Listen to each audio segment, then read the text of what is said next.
So far, we've covered the first two phases of hacking. In the footprinting phase, we gathered a variety of public information to create a profile of our target. In the scanning phase, we focused on learning more about the target's network. And at this point, we should have a basic network map created, but it's going to be missing a lot of key information. In this phase, which is enumeration, we're going to be initiating active connections with the target and actually enumerating various services and things that they have to extract further information, looking for attack points, looking for weaknesses, and ultimately going for the final kill. Stage 4, hacking the network, hacking a system.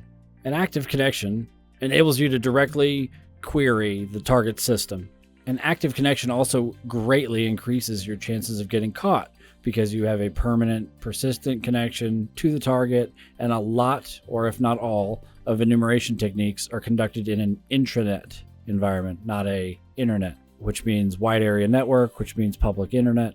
Intranet is local area network within the physical proximity. We're going to be using system attack points like going after default passwords, network shares, routing tables, machine names, users, groups, anything and everything that is open, available, that we can see, that we discovered in the first two phases of the hacking process that we've already performed.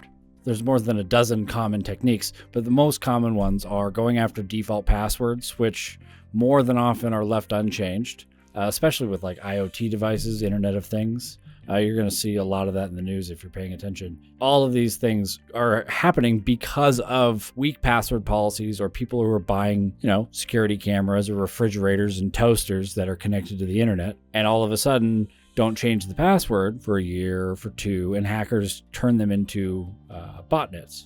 So going after default passwords, going after DNS files, any foothold that you can, finding any attack point, going after SMTP, which is a standard protocol for the mail or email servers. You can go after user group identifiers. If you can gain access to one box, you can figure out where it is in the network, what it has access to, what the user has access to. Let's look at some of the similarities and differences between enumerating a target that's using Windows versus Linux. Windows and Linux both use users and groups to control access. User objects contain information about the user of the account, what their privilege level is, how much access they have, groups they belong to, and a unique identifier. Users are organized into groups for easier admin management. With Windows and Linux, the user information can be stored either on the local host or on the network. In the case of Windows, it's usually Active Directory. With Windows, the operating system assigns a unique security identifier, or SID, to each user group or even a computer.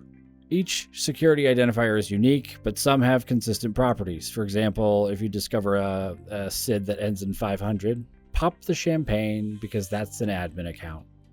User and group information on Windows is stored in the SAM, which stands for Security Accounts Manager. Actually, later on in this course, I'm going to be showing you how to hack the SAM. It's actually kind of easy, depending on how far you are in an actual environment. It might be a little bit harder, but where we are for the demonstration, we're going to be cracking a password using word lists. We're going to be going after password hashes, and we're going to be going after the Windows SAM file. It's a lot of fun. Windows operating system is popular with attackers because it has more than a few well-known vulnerabilities. Windows runs a number of services in the background by default, each of which can create a target of opportunity for an attacker. One of them is NetBIOS API. It was originally intended, pay attention, originally intended, same as so many other things. It was intended to aid access to local network resources. But if you can connect to the NetBIOS API, you can get a wealth of information about the network, including users and groups, printer shares, and file shares. Yeah, I'm guessing they didn't design it to do that, but yeah. Another vulnerability is the null session, which allows connections without credentials. Whoo, that sounds like a great idea. Through a null session, you can obtain information like lists of users and groups, machines, lists of shares. It just never ceases to amaze me. If your target is running Windows, you can use a tool called SuperScan, And that's not soup or scan, like soup or salad. Super scan to extract information. If your target is running Linux, you can enumerate their systems using basically the same general techniques, though the structure and tools are different. Each Linux user has a unique UID, user ID, and the Linux group has a unique GID, group ID. The UID must be a positive number and is usually above 500 for user accounts. System accounts have numbers below 100. Administrators often use the etc password file to hold user account information, but store the encrypted password in the etc shadow file, which is readable only by root. When this method is used, the password file entry has an X in the password field. Some commands you'll use on Linux are finger, which targets a specific user, RPC info, which enumerates into data exposed over the RPC, show mount, which lists shared directories and displays a list of all clients that have remotely mounted a file system. There's another tool called enum for Linux. Enum for Linux is a tool that allows extraction of info where Samba is in use. And that is not a dance common in Latin or South America. Well, technically it is, but this is a interoperability protocol that facilitates file and printer sharing. It's a file sharing protocol, people. It's like Windows sharing and being able to put a network share up. This is what Linux uses to communicate between Linux and Windows. Let's review what we just learned. Enumeration, third phase of hacking.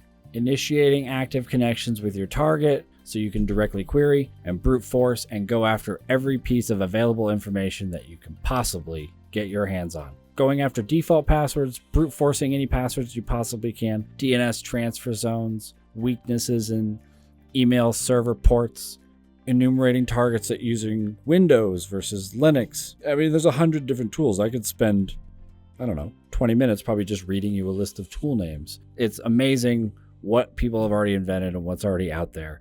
I want to give you guys a really good start to your ethical hacking careers, understanding this stuff. I'll be happy to give you guys a list of all this stuff in a supplement and kind of give you maybe more of an in-depth thing. Actually, I think that would be ideal for maybe part 2 of this course. But for now, we're going to stop talking about enumeration and move on to the next lesson.